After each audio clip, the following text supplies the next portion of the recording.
Hi friends, இந்த வீடியோல சுவையான காளான் கிரேவி எப்படி செய்யறதுன்னு நம்ம இதுல பார்க்கலாம். இப்போ காளான் பார்த்தீங்கன்னா, நான் ஒரு 750 கிராம் காளான் வாங்கி வச்சிருக்கிறேன். கழுவி மட்டும் எடுத்து வச்சிருக்கிறேன். இப்போ இதுக்கு தேவையான பொருள்கள் என்னன்னு பார்த்துக்கலாம். பட்டை, கிராம்பு, இஞ்சி, பூண்டு, பச்சை மிளகா. பச்சை மிளகா நீங்க காரத்துக்கு ஏற்ற மாதிரி எடுத்துக்கோங்க. அரைக்கிறதுக்கு கொஞ்சமா வெங்காயம், அப்புறம் தாளிக்கும் போது கொஞ்சம் வெங்காயம் அரிஞ்சு வச்சிருக்கிறேன். 2 தக்காளி எடுத்து நல்லா அரைச்சி வச்சுட்டேன். பச்சை பட்டாணி ஒரு 2 பிடி அளவுக்கு, 2 குடமிளகா எடுத்து வச்சிருக்கிறேன்.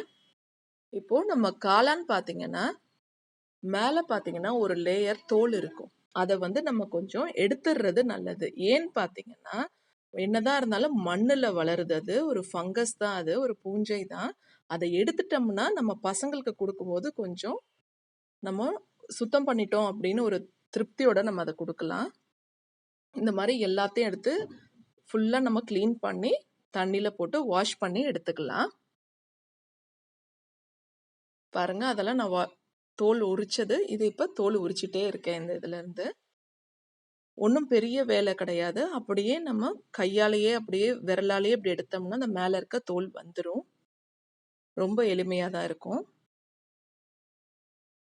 இப்போ காளான் பார்த்தீங்கன்னா நோய் எதிர்ப்பு சக்தி உடையது. அது மட்டும் இல்லாமல் இப்போல்லாம் பார்த்தீங்கன்னா வைட்டமின் டி டிஃபிஷியன்சி எல்லாருக்குமே வருது, குழந்தைங்களுக்கே வருது. ஸோ அதுக்கு இது அடிக்கடி எடுத்துக்கிட்டோம்னா ரொம்ப நல்லது. இப்போ மிக்சியில் பார்த்தீங்கன்னா பட்டை, கிராம்பு, இஞ்சி, பூண்டு, வெங்காயம், மஞ்சத்தூள் போட்டு நான் அரைச்சி எடுத்துக்கிறேன். அதை பார்த்தீங்கன்னா இதில் தனியாத்தூள், குழம்பு மசாலா பொடி, கொஞ்சோண்டு கரம் மசாலா, அப்புறம் பார்த்தீங்கன்னா மிளகுத்தூள். காரம் வேணும் அப்படின்னு நினச்சிங்கன்னா மிளகுத்தூள் இதில் ஆட் பண்ணிக்கலாம். நம்ம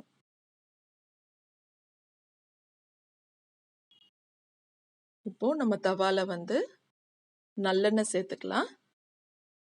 நல்லெண்ணெய் சேர்த்துட்டு பெரிய வெங்காயம் நீட்டு ஆட்டில் நம்ம அரிஞ்சு வச்சிருக்கிறோம், அதை நல்லா வதக்கி எடுத்துக்கலாம். உப்பு தேவைக்கேற்ற அளவுக்கு உப்பு போட்டுருங்க. கல்லுப்பே எல்லாத்துக்கும் யூஸ் பண்ணிக்கலாம் நம்ம. இப்போ நம்ம பட்டை, கிராம்பை, இஞ்சி, பூண்டெல்லாம் அரைச்சி வச்சிருக்கோம் இல்லைங்களா, அதை இதில் சேர்த்துடலாம். சேர்த்து நல்லா வதக்கி விட்டுறலாம். நல்லா சுருண்டு வரட்டும். இப்போ இதுல நம்ம அரைச்சி வச்சிருக்கிற தக்காளியை நம்ம இதுல சேர்த்து நல்லா அதையும் நல்லா வதக்கி விட்டுறலாம். பச்சை வாடை போற வரைக்கும் நல்லா வதக்கிடலாம். வதக்கியாச்சு. இப்போ நம்ம கரம் மசாலா, குழம்பு மசாலா தூள், தனியாத்தூள் எல்லாத்தையும் போட்டு நல்லா மிக்ஸ் பண்ணிடலாம். இப்போ சுருண்டு வந்ததுக்கு அப்புறம் பச்சை பட்டாணி எடுத்து இதுல போட்டுக்கலாம். குடமிளகா சேர்த்துக்கலாம்.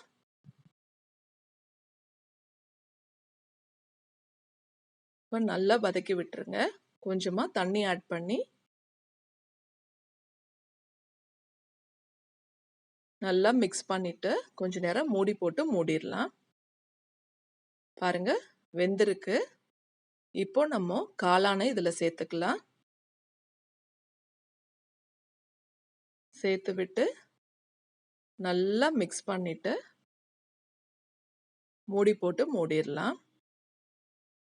இப்போ இதுல லெமன் ஒரு அரை லெமன் அளவுக்கு நான் அதுல சேர்த்துடுறேன்.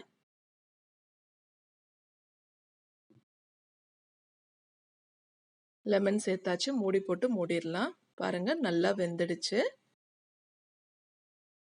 இப்போ நம்ம தேங்காய் ஒரு 4 பல்ல அளவுக்கு தேங்காய் எடுத்து அதை அரைச்சி வச்சிருக்கிறேன். அதை இதுல சேர்த்துக்கலாம். ஆல்மோஸ்ட் கிரேவி பார்த்தீங்கன்னா ரெடி ஆயிடுச்சு.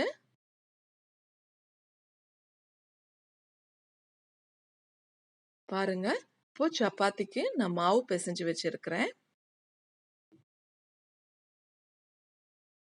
அடுத்தது பார்த்தீங்கன்னா பூரிக்கும் மாவு பிசைஞ்சு வச்சிருக்கிறேன். பூரிக்கு கொஞ்சம் ரவா சேர்த்து பிசைஞ்சு வச்சிருக்கிறேன்.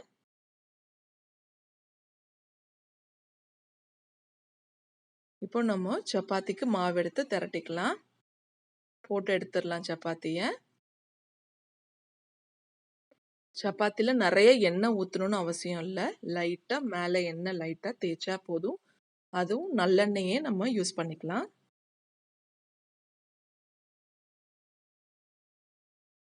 பாருங்க சப்பாத்தி நல்லா உப்பி வருது.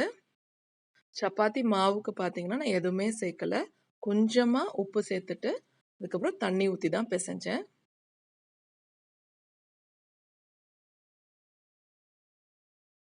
பிசைஞ்சு உடனே சப்பாத்தி போட்டுடலாம். நான் இப்போ உடனே இப்பதான் பிசைஞ்சு வச்சேன், உடனே போட்டாச்சு. அடுத்தது பூரி போட்டு எடுத்துக்கலாம். சப்பாத்தி பூரி தான் இந்த கிரேவிக்கு நல்லா இருக்கும் அப்படிங்கிறது கிடையாது. இட்லி தோசைக்கும் ரொம்ப சூப்பரா இருக்கும்.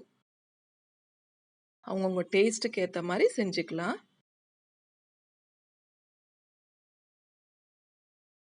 சுவையான காளான் கிரேவி, பூரி மற்றும் சப்பாத்தி ரெடி. எல்லாரும் சாப்பிட வாங்க.